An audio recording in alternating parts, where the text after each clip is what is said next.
السلام علیکم ورحمۃ اللہ وبرکاتہ۔ نحمدہ ونصلی علی رسولہ الکریم سید الانبیاء والمرسلین محمد مصطفیٰ رسول اللہ خاتم النبیین وعلی آلہ وصحبہ اجمعین وآل بیتہ امہات المؤمنین وآل بیتہ خلفاء الراشدین محبوب محمد مصطفیٰ و خلیفۃ مومنین علی ابن ابو طالب علیہ السلام ابو الحسنین کریمین مقربین علی درجات العالی فی العالمین سبحانک ربنا رب العزت عما یصفون والسلام علی المرسلین والحمد للہ رب العالمین۔ کما قال اللہ تعالی فی القرآن الکریم الفرقان الحمید فی کتاب اللہ المقدسین الا اولیاء اللہ لا خوف علیہم ولا هم يحزنون صدق اللہ العلی العظیم۔ وكما قال اللہ تعالی فی القرآن الکریم ان اللہ والملائکۃ یصلون علی النبی یا ایھا الذین آمنوا صلوا علیہ وسلموا تسلیما صدق اللہ المولانا العلی العظیم۔ اللہ تعالیٰ نے اپنے کلام پاک میں قرآن پاک میں بہت سی مثالیں دے کر حقیقی مثالیں دے کر قرآن پاک میں جو تعلیم رشد و ہدایات نیک کاموں کی طرف مسلمانوں کو مومنین مومنات کو اشارہ کیا، جیسے کہ فرمایا الف لام میم ذالک الکتاب لا ریب فیہ ھدی للمتقین صدق اللہ العلی العظیم۔ آج موقع مناسبت پاکستان کی بہت بڑی فتح، پاکستان آرمی کی بہت بڑی فتح، پاکستانیوں کی بہت بڑی فتح، پاکستانی مسلمانوں کی بہت بڑی فتح۔ سن 1965 6 ستمبر 1965 کی مناسبت سے ایک اسلامی مبلغ اسلام مفکر اسلام کی ہدایات اور قرآن پاک کی ہدایات اور اللہ تعالیٰ کے نبیوں ولیوں اہل بیت مقربین اصحاب رسول اللہ صلی اللہ علیہ وسلم اولیاء اللہ کی تجزیات کی مناسبت سے ان کی ہدایات کے مطابق انشاءاللہ تعالیٰ اس موضوع پر ہم بیان کریں گے۔ اللہ تعالیٰ ہم سب کو توفیق دے کہ ہم اللہ تعالیٰ کی نبیوں کی محمد مصطفیٰ صلی اللہ علیہ وسلم کی سنت کی قرآن کی پیروی کریں، اصحاب رسول اللہ مقربین اہل بیت ابو الحسنین کریمین علی ابن ابو طالب علیہ السلام کی اطاعت کریں اور اولیاء اللہ کی اطاعت کریں، جو کہ ہم پر فرائض میں سے فرائض اولیٰ اعلیٰ فرض بھی ہیں، اور اللہ تعالیٰ کے برگزیدہ بندے ائمۃ المسلمین مشائخین اولیاء اللہ صالحین مرشدین مبلغین جو اعلیٰ افکار اور کردار اور اعلیٰ علوم کے ماہر ہیں، وہ یہ سب چیزیں جانتے ہیں۔ صرف ہم لوگ جو نہیں جانتے ان کے لیے یہ تذکرہ بیان ہوتا ہے تاکہ راہ للہ فی سبیل اللہ علی صراط المستقیم کے راستے کو اپنائیں اور اپنی زندگی اور آخرت و عاقبت سنواریں، اور اللہ تعالیٰ ہم کو اس کی توفیق عطا فرمائے۔ سبحان اللہ والحمد للہ ولا الہ الا اللہ واللہ اکبر۔ جو آپ کے سامنے کلام پاک کی چھوٹی چھوٹی 2-3 آیتیں پڑھی ہیں، ایک پڑھی کہ اللہ تعالیٰ کے ولیوں کو کسی قسم کا کوئی خوف، کوئی خطر، کوئی ڈر نہیں ہوتا، وہ کسی چیز سے نہیں گھبراتے۔ یہ اولیاء اللہ ہے، لا خوف علیہم ولا هم يحزنون صلی اللہ علیہ وسلم۔ پھر فرمایا اللہ تعالیٰ نے کہ بے شک اللہ اور اس کے فرشتے اپنے نبی محبوب کبریا صلی اللہ علیہ وسلم پر درود و سلام صبح شام پڑھتے ہیں، ہر وقت پڑھتے ہیں۔ اے ایمان لانے والو، اللہ سے ڈرنے والو، اللہ کے برگزیدہ متقی پرہیزگار بندوں، جب بھی آپ کے سامنے ذکر کیا جائے اور ہمیشہ درود پاک صلی اللہ علیہ وسلم پڑھتے رہا کرو، جیسے کہ معروف اور قدیمی درود شریف اصحاب رسول اہل بیت سب پڑھتے تھے۔ بسم اللہ الرحمن الرحیم، اللہم صلی وسلم بارک علی سیدنا و مولانا محمد کما صلیت علی ابراہیم وعلی آل ابراہیم انک حمید مجید، اللہم بارک علی محمد وعلی آل محمد کما بارکت علی ابراہیم وعلی آل ابراہیم انک حمید مجید۔ یہ ایک مقدس، معطر، معلی، اعلیٰ، مبارک درود شریف ہے جو کہ نماز میں ہمیشہ ہر وقت پڑھی جاتی ہے۔ یہ درود پاک نماز میں پڑھا جاتا ہے۔ درود پاک صلاۃ والسلام کے بغیر نماز فرض، نفل، سنت کوئی بھی نماز ادا نہیں ہوتی۔ اس چیز سے آپ خدا اور رسول سے ڈریں اور ان کے اہل بیت سے، صحابہ مقرب سے ڈریں کہ دین اسلام کے دعوے دار جو بھی ہیں، کوئی بھی چھوٹے بڑے، بڑے عالم فاضل، بادشاہ، مفکرین، ائمہ، بزرگ، اولیاء اللہ جو تابع اسلام کے تابع ہوتے ہیں، جو دین اسلام پر چلتے ہیں، وہ اس بات کو غور و فکر سے، ڈر سے سمجھ لیں کہ درود و پاک صلاۃ والسلام کی بہت بڑی فضیلت ہے۔ اللہم صلی علی محمد وعلی آل محمد۔ بسم اللہ الرحمن الرحیم۔ تو 6 ستمبر کے حساب سے میں نے یہ آیات کا تذکرہ اس لیے کیا کہ 1965 کی جنگ، پہلی جنگ جو ہندوستان میں اور پاکستان کے ساتھ ہندوستان سے ہوئی، یقیناً ہندوستان ہندوؤں کا ملک ہے۔ آزادی کے بعد وہاں کسی مسلمان کی حکومت نہیں آئی، شاید وہاں مسلمانوں کو حکومت بھی نہیں دیتے، اور اس ریاست کو جو علیحدہ ہوئی، جو قائد اعظم رحمۃ اللہ علیہ، علامہ اقبال رحمۃ اللہ علیہ، مفکرین اسلام، اس سرزمین اسلامی جمہوریہ پاکستان کو علیحدہ ریاست مسلمانوں کی بنانے کے لیے جو لاکھوں کروڑوں قربانیاں دے کے حاصل کیا، تو اس میں اسلام کی آزادی اور جمہوریت کی آزادی کو ایک بہت بڑا مقام ملا، اور یہی ایک نظریہ پاکستان ہے۔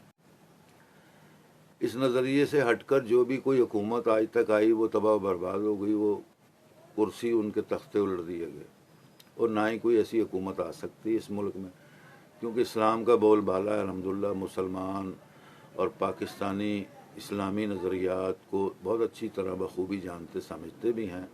جو اعلیٰ قانون دان، اعلیٰ عہدوں پر فائز حکمران یا حکومت پاکستان، اسلامی جمہوریہ پاکستان کے جو بدستور قائم کرتے ہیں، کام کرتے ہیں، ان کو بھی ان چیزوں کا علم ہے۔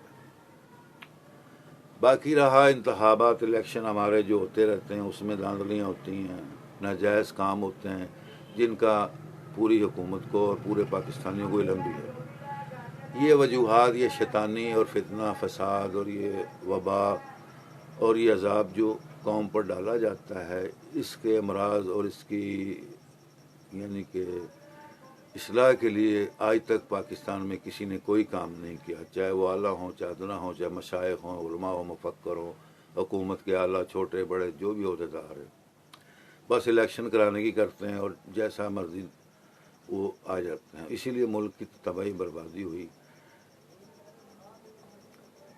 تو میرے ہم وطنوں، پاکستانیوں، دوستوں، مسلمانوں، مومنوں، پاکستانیوں، پاکستان سے محب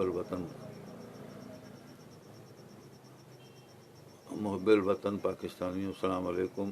آپ کو یہ بتا رہا ہوں، اسلام کے اندر اللہ تعالیٰ کے دین کی سمجھ بوجھ، قرآن پاک کی سمجھ بوجھ، محمد مصطفیٰ رسول اللہ صلی اللہ علیہ وآلہ وسلم کی سنت اور آپ کی پیروی کی سمجھ بوجھ، اصحاب رسول کی سمجھ بوجھ، اہل بیت المقربین، مطہرین، معلمین، نائب دین اسلام، وارث دین اسلام والقرآن والمحمد مصطفیٰ علیہم اجمعین صلاۃ اللہ تعالی علیہم کا مقام سمجھنے اور دین اسلام اور قرآن پاک کو سمجھنے کے لیے یہ چیزیں بہت ضروری اور فرائض کے اندر اعلیٰ درجات رکھتے ہیں۔ یوں تو اللہ تعالیٰ نے اپنے کلام پاک میں یہ بھی ارشاد فرمایا کہ میں نے اس ذکر کو، اس قرآن پاک کو سارے جہاں کے لیے نازل فرمایا۔ یعنی ہندو سکھ عیسائی کافر یہودی سائنسدان جو بھی دنیا جہاں کے اندر کائنات میں لوگ ہیں، کسی مذہب مسلک سے ہیں، وہ قرآن پاک کی تعلیم حاصل کر سکتے ہیں، پڑھ سکتے ہیں، غور و فکر کر سکتے ہیں۔ اسی لیے دنیا کے اندر قرآن پاک کی تعلیمات پر غور و فکر کرنے کے بعد سائنسدانوں نے عملی میدان میں، ترقی کے میدان میں کافی بڑا مقام حاصل کیا اور انہوں نے بڑا کچھ ثابت کیا بنا کر، ترقی کر کے۔ لیکن انہوں نے دین اسلام کی پیروی نہیں کی، نہ اللہ رسول سے ڈرتے ہیں، نہ اللہ رسول کی اطاعت کرتے ہیں۔ یہ ضرور وہ کہتے ہیں، مانتے ہیں، پوری دنیا کو پتہ ہے، میں دعویٰ نہیں کر رہا، کہ سائنسدان کہتے ہیں کہ اگر دنیا کی لاکھوں کروڑوں کتابوں، تمام انبیاء کی کتابوں، تمام اولیاء کی کتابوں اور تمام دنیا کی ترقی یافتہ قوموں کی فلاسفروں کی کتابوں کو پڑھا جائے تو ان سب کتابوں میں سے قرآن پاک اور الفرقان الحمید ایک واحد ایسی کتاب ہے جس کی نعم البدل دنیا میں کوئی کتاب نہیں، اور واقعی اس معجزے کو، اس خدا کے کرشمے کو ماننا پڑتا ہے۔ لیکن وہ عمل سے خالی ہیں۔ وہ ایک ترقی کے فیلڈ کے اندر سائنس، یعنی دنیا کی لالچ اور جو حصول ہے دنیا لینے کے لیے وہ کرتے ہیں، اور بس اس حد تک پڑھتے ہیں۔ اور یہ بھی اللہ تعالیٰ نے قرآن پاک میں فرمایا ہے کہ جو دنیا کے اندر دنیا دار لوگ ہیں، اگر وہ دنیا حاصل کرنا چاہتے ہیں تو اللہ ان کو دنیا عطا کرے گا۔ تو مسلمان پوری دنیا میں واحد ایسی قوم ہے جو کہتی ہے اللہ مجھے دنیا بھی اچھی دے، خوشحال، رحمت، کرم، ہدایت دے، سیدھے راستے پر لگا، خوشیاں عطا کر، برکتیں عطا کر، عہدے عطا کر، روزی رزق دے، صحت دے، اور آخرت بھی اچھی دے، اور ہم کو تمام عذاب جہنم، عذاب نار سے پناہ میں رکھے۔ ٹھیک ہے نا جی؟ یہ حضور صلی اللہ علیہ وسلم کی مشہور ترین، معروف ترین اعلیٰ دعا ہے جو مسلمانوں کو نصیحت کی گئی کہ یہ دعا بھی پڑھا کریں۔ تو مقصد کہنے کا یہ تھا کہ 6 ستمبر 1965 کو جو جنگ ہوئی، ہمارے پاکستان کے جنرل ایوب خان صاحب، اللہ ان پر رحمتیں کرے، اور جو شہداء ہیں سن 65 کے، اور جو سب کو لاکھوں کروڑوں سلامتیاں اور رحمتیں عطا فرمائے، ان کے بال بچوں، ان کے خاندان پر رحمتیں کرے، پوری قوم پاکستانیوں پر، ہم سب پر، پورے خاندان پر، سب پر رحمتیں کرے۔ نئی نئی آزادی ملی تھی ہندوؤں، سکھوں، یہ جو کافر لوگ ہندوستان والے، ان لوگوں سے دیکھا نہ گیا، کیونکہ شیطانیت کافروں کے اندر تو بھرپور مار سے بھری ہوتی ہے۔ ایک تو مسلمان ہوتا ہے نا جو اللہ کو بھی مانتا ہے، قرآن کو بھی مانتا ہے، نماز بھی پڑھتا ہے، مسجدوں میں بھی جاتا ہے، علماء سے بھی ملتا ہے، مرشدین کے آگے بھی جھکتا ہے، دین کے آگے بھی جھکتا ہے، اطاعت بھی کرتا ہے، لیکن ان کی خصلتیں ہیں کہ ان میں، مسلمانوں میں بھی ایسے لوگ ہیں جو بدترین منافق ہیں، بدترین فاسد ہیں، بدترین فاجر ہیں، بدترین، یعنی کہ اللہ تعالیٰ کی آیات اور سنت نبی اور حدیث رسول اللہ صلی اللہ علیہ وسلم، اصحاب رسول اور اہل بیت مکرمین اولیاء اللہ کی تعلیمات کے ظاہری طور پر مانتے ہیں، لیکن اندرونی طور پر وہ منافق ہیں، فاسق ہیں، فاجر ہیں۔ ان کی بیٹھکیں، ملاقاتیں، ان کے اعمال، ان کی زندگی کے جو زیادہ وقت ہیں وہ کافروں، یہودیوں، فاسقین سے کے ساتھ گزرتے ہیں۔ تو کہنے کا مقصد یہ تھا کہ ہندوستان کافروں کے ملک نے، کیونکہ تعداد میں وہ ہم سے اس وقت 1 ارب تھی، آج 1.5 ارب ہے، ہم پاکستانی 20 کروڑ تھے، آج 30 کروڑ ہیں، 40 کروڑ ہیں، جو بھی ہیں، حالانکہ وہاں مسلمان بھی ہیں جو ہم سے 3 گنا زیادہ ہیں، 50-60 کروڑ کے قریب مسلمان ہیں، وہ ان سے بھی نہیں ڈرتے۔ ان کو پتہ ہے یہ اس سرزمین پر رہنے والے مسلمان ہیں، یہ ہمارے دین مذہب کو قبول تو نہیں کرتے، لیکن ہمارے عادات، اطوار اور ہمارے طریقوں پر عمل کرتے ہیں، ان کو اس لیے وہ وہاں پر کامیاب ہیں۔ جیسے ہندوؤں کے مندروں کو جانا اور ان کی چیزوں کی، ان کے جو کئی لوازمات ہیں عبادت کے وہ مانتے ہیں، تو وہ مسلمان بھی وہاں پر اکثر ایسے ہیں جو ہندوؤں کی اس بات کو مانتے ہیں. جیسے اولیاء اللہ خواجہ معین الدین چشتی اجمیری رحمۃ اللہ علیہ، داتا صاحب علی حجویری رحمۃ اللہ علیہ، خواجہ فرید پاک پتن شریف والے، ہندوستان سے لوگ، اور اپنا لال شہباز قلندر رحمۃ اللہ علیہ، ان کے مزاروں اور عرسوں پر ہندوستان سے بھی لوگ آتے ہیں، پوری دنیا سے آتے ہیں، عرب، عراق، ایران سے بھی آتے ہیں. اولیاء اللہ کو مانتے ہیں سب لوگ مسلمان، ہم بھی مانتے ہیں، سب مانتے ہیں. اب ماننے کا مقصد یہ نہیں ہے کہ ہم درباروں پر جو عرس مناتے ہیں سالانہ ان کی یا تقریبات مناتے ہیں، وہاں بیٹھ کر چرس، افیم، بھنگ اور زناکاری اور بدفعلی کے کاروبار اور بزنس چمکائیں. مرید ان کے ہوں اور یہ برے شیطانی، منافقی اور فاسدی عمل کر کے قوم کو بدنام کریں اور ملک کے اندر تباہی کا سلسلہ شروع کریں. یہ چیزیں ان کے اندر بہت زیادہ ہوتی ہیں، جو دربار پرست، عرس پرست، اس قسم کے لوگ ہیں. اب آپ کیا سمجھتے ہیں جن کو ہم گالیاں دیتے ہیں یہ وہابی ہیں، یہ اہل حدیث ہیں، یہ نجدی ہیں، یہ دیوبندی ہیں، یہ اہل سنی ہیں، یا فلاں ہیں، یا فلاں ہیں، یہ درباروں کو یا اولیاء اللہ کو نہیں سمجھتے، کوئی اہمیت نہیں دیتے. وہ بھی جاتے ہیں لیکن وہ اپنی دعا، نماز، روزے اور دین سے مطلب رکھ کر وہاں وسیلہ یا جو بھی دعا برکات کے لیے آتے جاتے ہیں، حاضر ہوتے ہیں، چلے جاتے ہیں. لیکن ہم لوگ وہاں پر ڈیرے لگا لیتے ہیں اپنے منشیات فروشی کے، بھنگ کے، چرسی موالی. کیونکہ جو اہل سنت والجماعت کے 2-3 فرقے ہیں، ایک دیوبندی ہیں، ایک اہل سنت والجماعت ہیں، ایک سنی ہیں، ایک بریلوی ہیں. یہ تو 4 فرقے مشہور ہیں.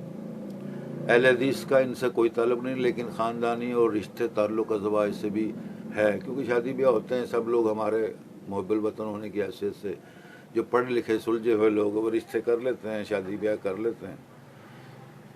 لیکن بعد میں خاندان کے اندر جھگڑے پڑے رہتے ہیں، بحث و مباحثے چلتے رہتے ہیں، جس کی سمجھ کسی کو نہیں ہوتی، نہ پڑھوں کو نہ ان پڑھوں کو. تو مقصد کہنے کا یہ تھا کہ یہ تمام ہستیاں برگزیدہ، محترم، اعلیٰ درجات کی مالک ہستیاں، نبی پاک صلی اللہ علیہ وسلم، آپ کے اصحاب، اہل بیت، اولیاء اللہ، تابعین، اصحابی، ان کو کیا آپ سمجھتے ہیں کہ یہ چیزیں جو ہیں بس وہ وقت گزر گیا، 14 سال ختم ہو گئی ہیں؟ یہ سوچ میں بھی نہ رہیں. خدا سے ڈریں، اپنے مذہب کو، مسلب کو، عقیدے کو ٹھیک کریں، دنیا کی اچھی کے لیے اور آخرت اچھی کے لیے اور عذاب سے بچنے کے لیے. اللہ نے آیت میں واضح تو فرما دیا. اب کیا پورا قرآن اور لاکھوں کروڑوں چیزوں کی تفسیر، ترجمات، شرح بیان کریں، لڑ جگر کر مولویوں کی طرح، علماؤں کی طرح، دربار پرست کے اندر جو جھگڑے ڈالتے ہیں ان کی طرح؟ کہہ تو دیا اللہ نے کہ خبردار، اللہ کے ولیوں کے متعلق کوئی برا نہ سوچنا، ان کو کوئی خوف خطر نہیں، وہ کسی قسم سے نہیں ڈرتے. یہ اللہ کے ولیوں کی شان بلند کی اللہ تعالیٰ نے. خدا کے برگزیدہ دوست ہیں وہ. آپ بتائیں بھی، آپ کے دوست پرائم منسٹر ہوں، گورنر پاکستان ہو، جنرل پاکستان ہو، چیف آف آرمی اسٹاف ہو، کسی ملک کے بادشاہ دوست ہوں، تو اس آدمی کو کتنا اپنا غرور و فخر ہوتا ہے کہ جی میرے صدروں سے تعلقات، میرے وزیر اعظموں سے تعلقات. ایک ماڑے جے تھانے دار نہ سلام دعا ہوئے تو بڑا آکڑ کے پھردا علاقے جے محلے سے وہ بندہ، میرا تھانے دار نہ تعلقات، میرے ڈاکٹر نہ تعلقات، میرے مرشد نہ تعلقات. ٹھیک ہے نا جی؟ تو اللہ نے اس بات کو آیت کے اندر اس طرح سمجھایا کہ وہ اللہ کے ولی ہیں، دوست ہیں. اللہ ان کا دوست ہے، وہ اللہ کے دوست ہیں. تو ان کو کسی قسم کا خوف، خطر، ڈر نہیں ہے. واضح آیت اللہ تعالیٰ نے قرآن، یہ آسمانی کتاب ہے، یہ کوئی ڈائجسٹ یا ناول یا کسی شیکسپیئر کی کسی افکار کی، مفکر کی کتاب نہیں ہے. اللہ تعالیٰ کی آسمانی کتاب ہے. سید الانبیاء مرسلین محمد مصطفیٰ کے اوپر اتاری گئی، نازل آخری ام الکتاب ہے. خدا سے کسی وقت تو ڈرا کرو. بولتے وقت، کھاتے وقت، بیٹھتے وقت، اعمال کے اندر، لوگوں کے اندر درمیان بیٹھے ہوئے چلتے، خدا سے ہر وقت ڈرا کرو۔ اللہ تعالیٰ کے اولیاء کو حکم ہے، اللہ کی شان بتائی، وہ نہیں ڈرتے، لیکن ہم کو حکم ہے ڈرو، منافقت نہ کرو، شیطانی نہ کرو، کفر نہ، کلمہ نہ کہو، باطل پرستی پر نہ چلو، کسی قسم کے حالات ہوں صبر کرو، اللہ کا، نبی پاک صلی اللہ علیہ وسلم کا دامن ہاتھ سے نہ چھوڑو، نمازیں پڑھو، لاکھوں اس قسم کی نصیحتیں جو سب جانتے ہیں، صبح شام سنتے ہیں، اس کے باوجود کہ دین اسلام کی بات سننا اور اس پر عمل کرنا گوارا نہیں کرتے، ایسی نفرت پھیلاتے ہیں دنیا کے اندر، خاندانوں میں، گھروں میں، ماں باپ تعلیم نہیں دیتے بچوں کو، بچے بدزن ہو جاتے ہیں دین اسلام سے اور حقیقی اصلاحی اور سچی باتوں سے۔ تو اللہ کے بندو، میرا کہنے کا یہاں مقصد یا دعویٰ نہیں ہے، یہ حقیقت ہے۔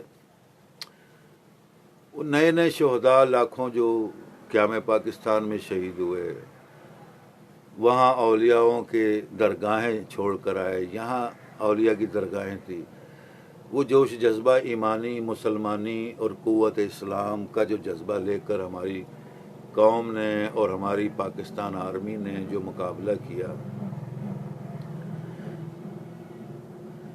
آپ کو معلوم ہے جنرل ایوب خان کتنے بہادر، نڈر، بے باک سپاہی تھے پاکستان کے، اور قائد اعظم کے سپاہی تھے، علامہ اقبال کے سپاہی تھے، آپ کے اور ہمارے اس سرزمین اسلامی جمہوریہ پاکستان کے سپاہی تھے۔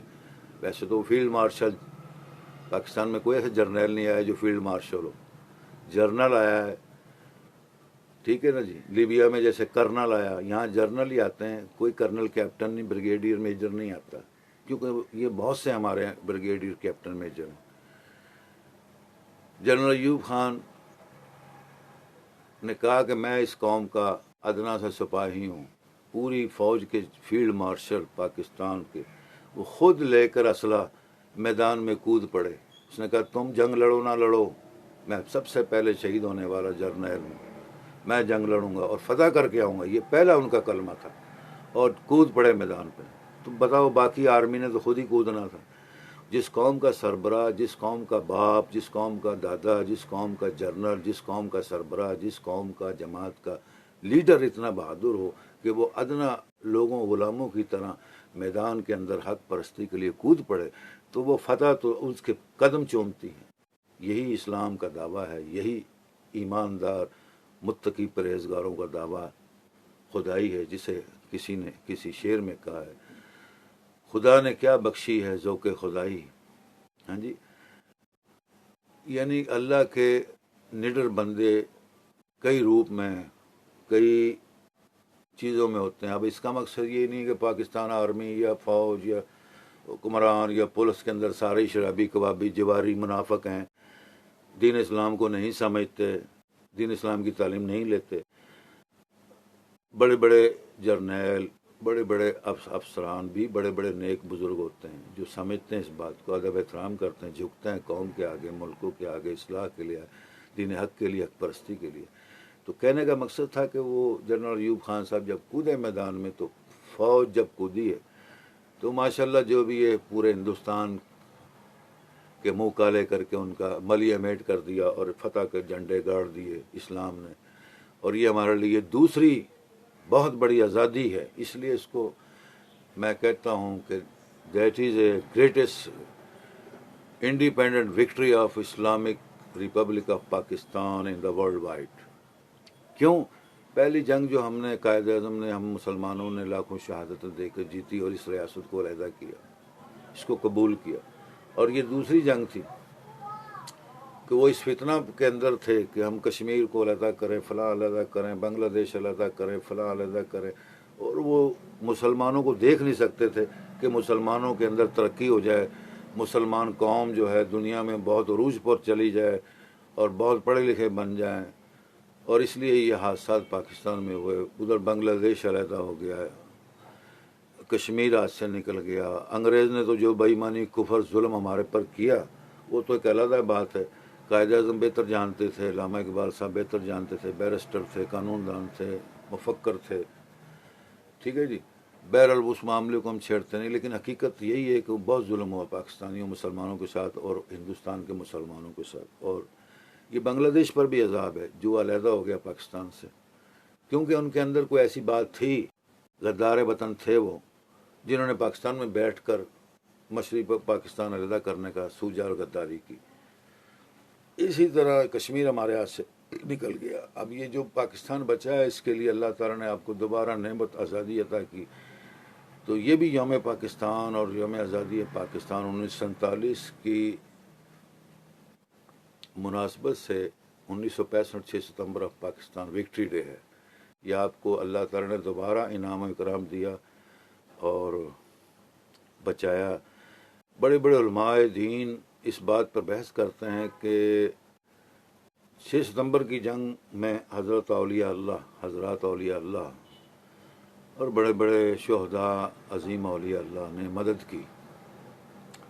اس کے ہمارے کافی ائمہ علماء مختلف مذہب کے مانتے ہیں، وہ دعویٰ کرتے ہیں کہ یہ سنیوں کا بریلویوں کا عقیدہ ہے، دربار پرست لوگوں کا، یہ غلط ہے، یہ جاہل ہیں، یہ وغیرہ وغیرہ۔ حالانکہ فوج کے اندر میرے والد صاحب اللہ تعالیٰ ان کو دنیا جہاں کے اعلیٰ درجات اور بلند مقام عطا فرمائے، آپ نے جنگ عظیم بھی لڑی، 47 کی جنگ بھی لڑی، غازی رہے، سن 65 کی جنگ بھی لڑی، غازی رہے، سن 71 کی جنگ بھی لڑی، غازی رہے، اور دنیا کے مختلف ممالک خاص کر سعودی عرب، مملکت سعودی عربیہ اور بیت المقدس کے محاذ پر بھی کئی بار جنگوں کے اندر شریک ہوئے۔ حکومت پاکستان کی طرف، سعودیہ کی حکومت کی طرف سے ان کو فوج میں اعلیٰ مقام ملا تھا، اور انہوں نے فاتحین کے ساتھ فاتح کے نصر من اللہ فتح قریب، نصر من اللہ فتح مبین کے نعرے لگا کر جھنڈے گاڑ دیے۔ بین الاقوامی سطح پر والد صاحب نے پاکستان آرمی کے ایک اعلیٰ عہدیدار ہونے کی حیثیت سے اور پاکستان ایئر فورس کے اعلیٰ کمیونیکیشن، انٹرنیشنل کمیونیکیشن کے کمانڈر جنرل تھے۔ پاکستان میں سرحدوں کے اوپر جب بنا تھا کمانڈر جنرل رہے ہیں، لاہور کے ریزیڈنٹ مجسٹریٹ رہے، ملتان ڈویژن کے ریزیڈنٹ مجسٹریٹ رہے، پھر ایئر فورس جوائن کیا، کیونکہ ٹیکنیکل کمیونیکیشن کے اندر بہت بڑے سائنسدان اور انجینئر تھے، سویلین بھی تھے، وردی بھی اپنے پہنی، وردی میں بھی رہے۔ بہرحال اللہ کے چھپے ہیں بہت بڑے برگزیدہ ولی اللہ اور معظم بندے تھے۔ انہوں نے اپنے آپ کو ہمیں بھی یہی وراثت میں بخشا کہ تمغوں کے لیے جنگ نہیں لڑی، انہوں نے کوئی انعام جاگیریں حاصل کرنے کے لیے جنگ نہیں لڑی، انہوں نے ایک ڈیوٹی اس قوم کی، اپنے ماں باپ، جد امجد، سب کی، اولیاء کی اور اسلام کی، محمد مصطفیٰ رسول اللہ صلی اللہ علیہ وسلم کی، اہل بیت مکرمین مطہرین کی ڈیوٹی سمجھ کر، اس اسلامی سرزمین مقدس کی ڈیوٹی سمجھ کر، اپنے خاندان بچوں کی خدمت کرنے کی ڈیوٹی سمجھ کر ساری عمر کھڑے پیر انہوں نے 70-75 سال زندگی گزار دی۔ انہوں نے آرام کر کے نہیں دیکھا، جب سے جوانی میں ہوش سنبھالا تھا فوج کی ڈیوٹی تھی، اور آخری عمر تک ڈیوٹی پر ہی شہید۔ اللہ تعالیٰ کے برگزیدہ بندے اللہ تعالیٰ کو بہت مقبول اور پیارے ہو گئے۔ اللہ تعالیٰ ان پر کروڑوں نعمتیں عطا فرمائے۔ ہم ان کی ایک دن کی محبت اور ان کی یعنی جو ہم پر انعام اکرام کیے، شفقت فرمائی، ہم پر رحمت فرمائی، ہماری ہدایت کی، ہمیں پالا بوسا، ہم ان کی ایک دن یا ایک رات کی عبادت کا صلہ ہزاروں سال بھی اللہ تعالیٰ ہم کو عمر نہیں دے سکتے۔ اللہ تعالیٰ رحمت فرمائے۔ سبحان اللہ، سبحان اللہ۔ تو بھائیوں دوستوں، کہنے کا مقصد یہ ہے، بڑے بڑے فوجی جرنیلوں نے، میجروں نے یہ قبول کیا کہ ہم نے چمنڈا کے محاذ پر، ہم نے سرگودا کے محاذ پر، ہم نے لاہور کے محاذ پر، آسمانوں سے زمین پر اور زمین سے آسمانوں پر چلتے پھرتے بہت بڑے برگزیدہ پر نور جسم کے اولیاء اللہ کو دیکھا۔ ہم پہچان تو نہیں سکے کون ہیں، لیکن ایسے لگتا تھا حوروں کے ساتھ، سالاروں کے ساتھ، گھوڑوں کے اوپر، ہاتھوں میں، جب ہندوستان کے کافر لوگ بم پھینکتے تھے تو وہ گیند کی طرح جیسے کرکٹ کے پلیئر پکڑ لیتے ہیں تو واپس وہ تھرو کرتے ہیں وکٹ کی طرف، اس طرح وہ واپس انڈیا پھینک دیتے تھے۔ یہ ہماری جنگجو